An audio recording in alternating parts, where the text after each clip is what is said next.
Hi, and welcome to the Machines and Molecules podcast. Machines and Molecules hosts guests from chemistry, biochemistry, and machine learning. And our guest today is Kristof Szalay from the company Turbine from Budapest in Ungarn. Hi, Kristof. Hi, Ingmar. Thanks for having me. How are you doing today? Thank you. We're doing just great here in Budapest. Very good. Yes, so as you know, it's not only machines and molecules, but also it's a mystery, a third M word. Which third M word have you brought today? What do you want to talk about? Yeah. So the M word I brought today is mechanism, and because this is something that we talk a lot about here at Turbine. Because one of the first lessons we've learned when starting doing our simulations and our AI journey in drug discovery is that it's not enough to just give any of your customers a list of good ideas, because you need some way for them to choose from. And we think what we have gotten to is a way to not just give people some good ideas on what proteins should be targeted and maybe what biomarkers, but what really is the underlying mechanism that if you inhibit that protein, what will likely happen in that cell. Because that is something that might really help bridging the gap, the translation gap from in vitro to in vivo. So that's something that still could hold much more in patients as well as just the targets or just some biomarkers themselves. Understood. So you started to talk about Turbine. Maybe tell me a bit about how it came to life. How did it start? So I understand it started from your work in your PhD, probably? We started it from basically the Hungarian Medical University. But the idea was that maybe just a bit on my background to give it some perspective. I'm originally a computer scientist, but I grew a love for biology and ended up having a PhD in biochemistry. And so because that was always kind of a thing for me to realize that quite early on that biochemistry and biology is a system. It's a very complex system that's hacked together by billions of years of evolution, so it's much harder to understand than the system we ourselves are engineered. Nevertheless, I still believe that the engineering toolkit could be massively useful to understand this system as well. And one way to do that is to actually try to simulate the system, to generate a simulation of at least a small part of the system. And come 2015, we've assembled the founding team with my co-founders, Daniel, Sabi, and Ivan. So we had very diverse background in medicine and in business, because what we really wanted to do is not to write academic papers about this topic, but make sure that the thing we do, if this is something that's really useful and valuable, could impact patient lives as soon as possible. And so to do that in a, say, relatively safe way, as well as a quick enough way, we opted to go into drug discovery, because if we help even some big pharma companies figure out how their drugs work, then we've already did a lot of our job and helped those patients who will ultimately be receiving that drug and getting a better effect out of that. Yes, understood. So it was basically a desire to have an impact with your work.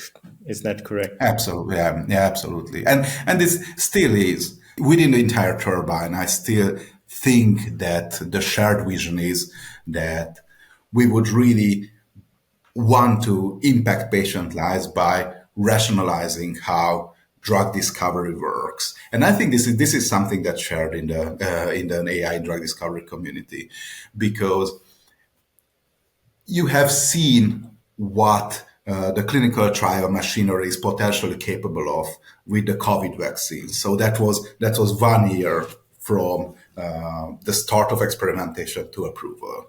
Now the same thing with cancer drugs takes a decade usually. Yeah. And so that's the kind of gap, and the same kind of gap in cost that could potentially be brought down. And that wouldn't just make existing drugs cheaper or drug discovery cheaper. It would enable us to bring new kinds of drugs to the market, which were previously prohibitively expensive, but maybe with a simulation or machine learning guided process, they are now affordable. So patients whom had no therapy option could receive a therapy. And tell us a bit about this idea of simulating a cell. As I understand, simulating the whole cell, all of the mechanisms going on in the cell. That's the idea behind Turbine, right? So what does that involve? Well, yeah, so simulating everything, every single protein in the cell, it's massive and honestly unfeasible endeavor. Well, for the time being, I think. And so what we opted for, and one of the reasons that we started in oncology, was that the signaling system inside the cells, so basically the type of system that the subsystem that tells the cells whether to live or die, and basically responds to the inputs without doing the actual response, but basically that's the small brain that decides what the cell would do. That's relatively well researched. So there's pretty good information on how that system is connected up. And so that's what we're actually doing. We're simulating the signaling system's behavior, and not all the DNA methylation and fabrication, not the enzymatic behavior, just the signaling, because that tells us what the cell's brain is doing, so to say. Yes, understood. And probably it also enables you to then simulate inhibiting a certain part of the signaling pathway and watch what happens afterwards, right? Yeah. So that's the idea, because that's where drugs come in. Or with CRISPR technology, we can now very easily do knockouts. So these can then be simulated. I think the hard point in simulations and all of the drug discovery things is not learning how one perturbation interacts with the cells given training data. It's when you start combining those and figuring out how, when two drugs combined, or when you have a novel mutation and you add a certain drug to it, how would the cell respond to that? And that's what you need simulations for, because the data you would need to learn it with a standard random forest or black box kind of machine learning is just massive. It's prohibitively expensive. But if you can add at least some kind of prior knowledge, like we do with the signaling network, then the system would be able to integrate how these responses maybe share some of the communication pathways within the cell. Understood. And when you started out, what did you try to sell to pharma companies right away? Did you think of developing your own drug in the beginning? It's incredibly hard overall to get into drug discovery. So what was your journey in the beginning? Yeah, absolutely. So we were very, very, very different. So we started up as basically a scrappy Hungarian startup before we got Cambridge investments and all the like that we now have. So we basically bootstrapped, and we got into actually Bayer's accelerator pretty early on. That's called G4A, Grants for Apps, and they gave us our first real projects. And by us being in the Berlin offices there in Wedding, they actually allowed us a very well, not unfettered, but a lot of access to very different people from the C level to the actual technicians who have to work with the equipment, and that allowed us to redefine a lot of what pharma is actually interested in.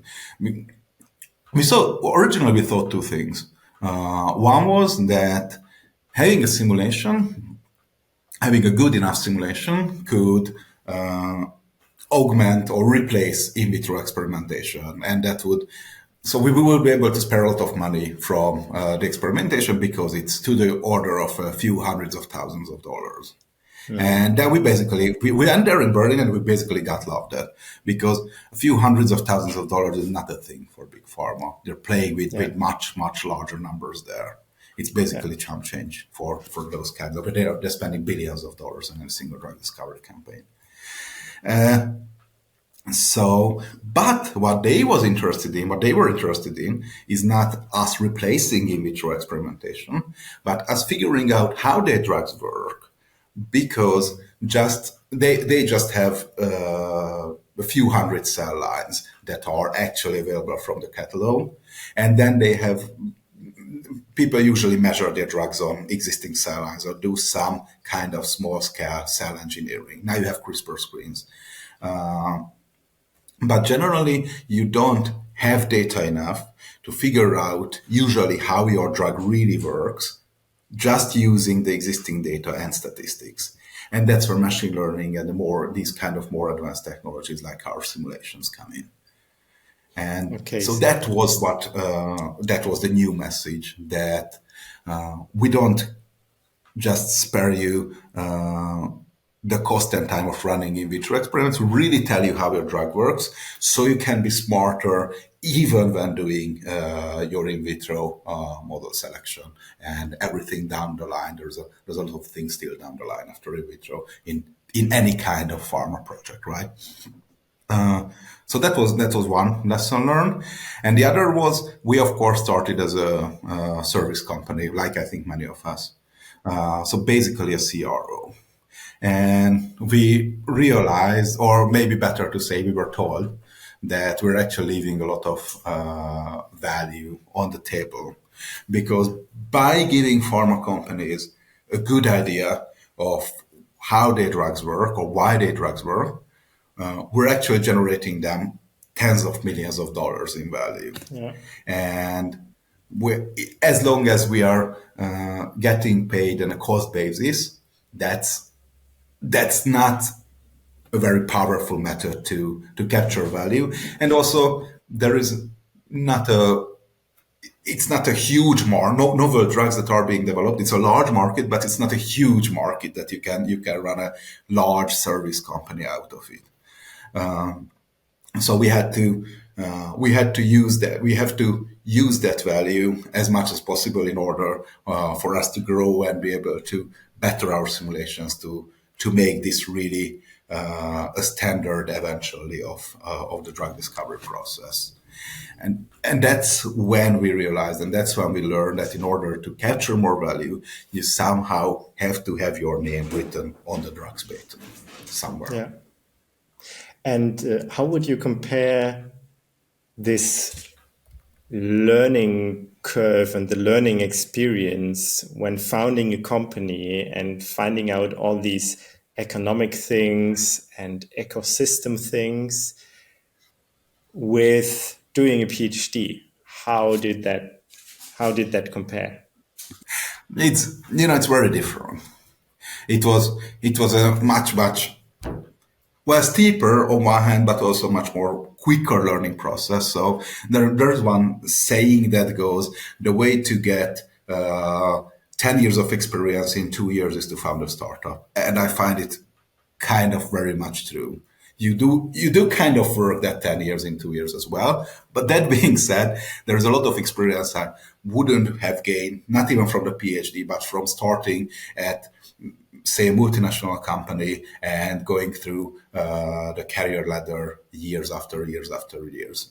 It's a much more slower, balanced, but also low risk as well learning process. So it was definitely a wild and dare I say fun ride. Yeah, there's a certain kind of people who like that. There's a certain kind of people who don't. The interesting thing is that the PhD was not worthless. So it's easy to say going into the industry that a PhD is worthless. I find that it's not entirely so, because in our specifically in this kind of field, machine learning and drug discovery, there's a lot of data, a lot of noisy data you have to deal with. So what a PhD teaches you, if you do it right, I think it's not about the degree. It's not about the courses you do. It's about the ways how you can fool yourselves into believing you have a hypothesis when you really don't. To learn firsthand all of the potential biases in scientific research or these kind of mistakes. And I think this kind of experience is super helpful, because ultimately, since we're now a company, our responsibility is for the patients to get as a good drug as possible. And nature cannot be fooled like you could fool yourselves. So these kinds of techniques are actually proved very useful in figuring out that we have robust research and a robust pipeline. Yeah, definitely. I think what you're talking about here, I think it has two sides, right? So one side is, as a science-based startup, you had to really make sure your stuff works. That's number one. And there it definitely makes sense to understand research from the ground up. But also, on the other hand, there's the business thinking where you can also easily fool yourself. And maybe you hit upon something that works. But it's much better to go about it with a scientific mindset and say, okay, I'll find out how this business stuff works, and not like, okay, it's like this, and that's what I'm going to do, and I'll be successful with it. Right? Yeah. Maybe I would add that just the scientific mind alone is not enough. So we had to have Sabi with a business background, who's our CEO, because now I just recall these kind of fun stories that he started bombarding us with stuff that we need to do business development and customer development, and we had just zero idea what those mean. And these were stuff that coming out from the academia or even in the engineering world, this is stuff that business folks do, and we don't really know what's it, but it's something, and it's super important. Like it's one of the most important things you can do, even for the technically minded, because this ensures that you are building something that actually has value, that people actually need. Because otherwise, you're just doing the same thing and you're building stuff for yourself. And that's not the goal. So we have had to learn those as well. We needed that kind of knowledge. That definitely. And of course, the scientific mindset also doesn't help in portraying this self-confidence that people sometimes use as a stand-in when they can't really judge whether what you do makes sense or not. They judge you by taking a look at, okay, is this person self-confident? Then probably what they're doing makes sense, right? And as a scientist, you always go like, yeah, it could be like this, but it also could be like this. So we have to test it. Yeah. Yes. Yeah, understood. Would you say there are some other very promising trends that were a surprise to you in recent years in machine learning and in the life sciences? I think I was actually super excited to see AlphaFold working. So that's I think one of the big things nowadays.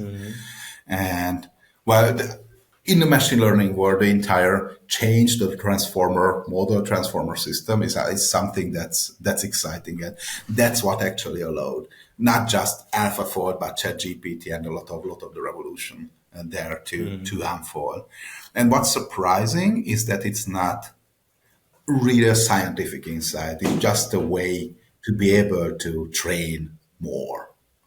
And it's surprising how simple it is on the outset. Of course, there are a lot of complications when you start going inside, but how simple is it from the outset that it just actually worked. And And so I think AlphaFold, I found this very exciting, and it gained very rapid adoption. I was surprised that they basically published a conference article, and then thereafter, it's now standard for companies to say that, well, if you want to get a molecule for your protein, you can either give us a crystal structure or at least an AlphaFold fold, and we can work with that. And I think that's, but well, it's your field more than mine. But I imagine that it's has revolutionized or would revolutionize drug discovery. It's for sure one thing that gains a lot of interest and a lot of attention. That's very clear. Yes. And would you say somebody, like, did you always have in mind founding a company, or did that come at a certain point? Did you have somebody who pushed you in that direction? Something I always had in mind was that I would like to be as successful as my ideas are, which was a starting point, but not necessarily towards a company. I think the breaking point really came when I got faced with uh, the basically the publication pressure from the academia, and how basically I don't want this to devolve. So I don't want this podcast to devolve into rant. So I just say it as simply as possible, or as basically the incentive structures with all the grants are set up to prefer low risk, low reward experimentation and publication. So having a steady stream of low or medium impact publication is better for many purposes than going for the moon. And I've I've always felt that's not for me. That's not for us to do. But also I was in a university of life sciences, and as an engineer, so it was basically an interesting setup. And I always found that when a life scientist gets into a lab and has to work on something, the first thing that they are being told is this is the equipment we have. Let's see what new things you can figure out using existing equipment. And I kind of think the way, or at least my way of thinking, was the inverse. Maybe because my background is engineering, so I should be the one who have built those tools, or who would be building those tools. That first, let's figure out what the big question is. And then when you have the big question, you have to figure out what kind of tools do you need to achieve that. Maybe you can do with existing tooling, maybe you don't, and have to build that tooling. But you don't necessarily have to limit yourself to questions that could possibly be asked, but maybe shoot for those which really interest you and then figure out a way to get there. And it turns out that's more a company and the platform building way than an academic research way. Yeah, maybe. Also, maybe one of the other reasons is that tools are just so super expensive in life sciences, and so people are trying to make best use of them. Oh, of course. But what you mention is also very interesting, that you say, well, for several reasons, it's better to be conservative and get incremental results. There's an interesting book about DARPA, the Defense Research Organization in the US, which has spurred many innovations in the US, and it compares it to the National Science Foundation. And it says exactly what you just said, that NSF-funded projects tend to be very incremental and rather conservative, also judged by a peer group, whether they will go through, and so on and so forth. So it pays off to be conservative, to get through. Whereas DARPA projects are defined by the goal, and then you develop the tools to get to that goal, which has spurred much more, much higher innovation jumps, basically, the book argues. There's actually a great book on that. I don't know whether you know about that. It's called Moonshots with an L instead Yes, of the M. yes. And while So sometimes that book is a bit overbearing. In many cases, there are a lot of very interesting stories about the development of statins, the development of the radar, which just based on this, just those stories are could potentially be worth the read. And it really talks about building for this kind of science, building a very flat organization. So at least some of those lessons we've been trying to take to mind as well.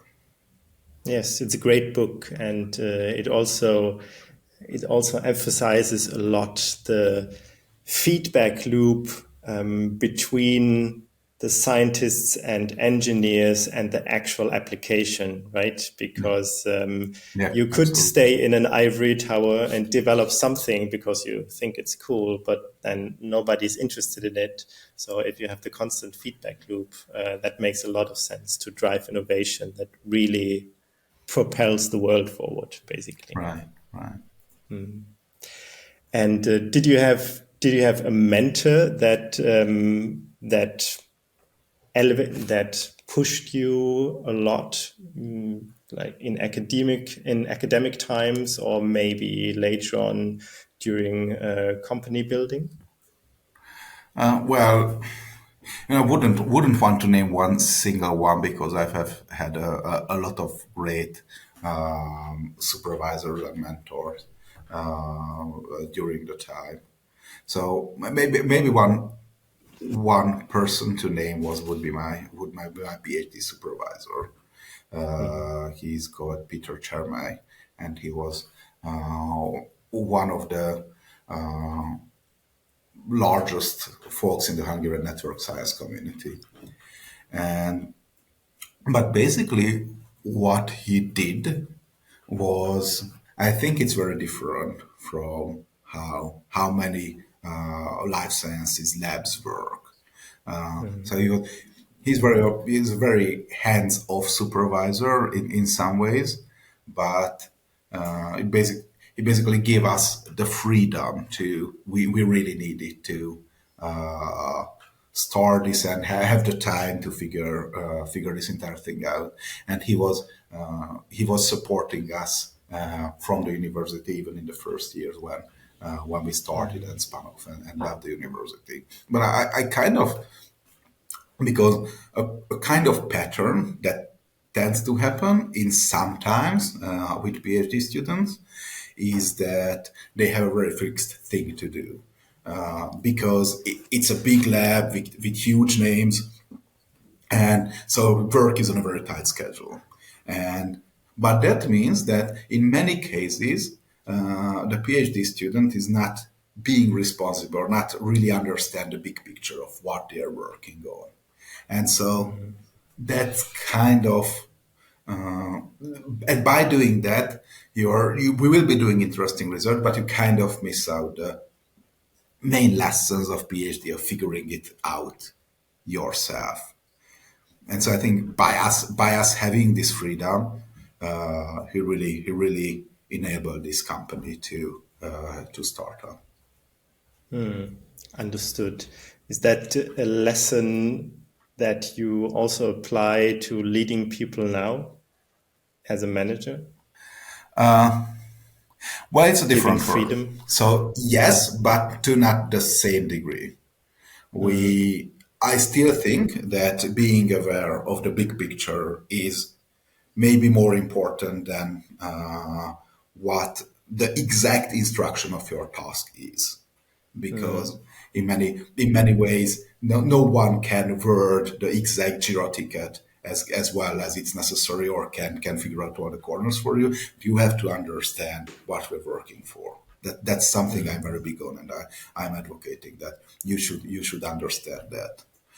We're not that much hands off. We have a roadmap, we have goals, but the way you achieve those goals, we are trying to give as much freedom as possible because ultimately the goals are coming from what we see in the market, but the way to get to those goals, ultimately they know better because that's Yeah. that's why we hire them. Yes, of course. Yes, and also it's a different time, right? PhD time is a time of exploration, whereas building something when you know what's going to be useful to people, that's a different phase you're in right now. Yeah. Yes. What advice would you give someone who's just starting out in the field of either life sciences or machine learning? Well, first, I think to do it because we need more people on the field, and but maybe the other thing is to biology is not that hard. I think I can speak for machine learning folks who are trying to get, for example, into biotechnology, and for and what I found in the company that machine learning is scary for biologists and biology is scary for ML engineers or basically any engineer, and it is not so.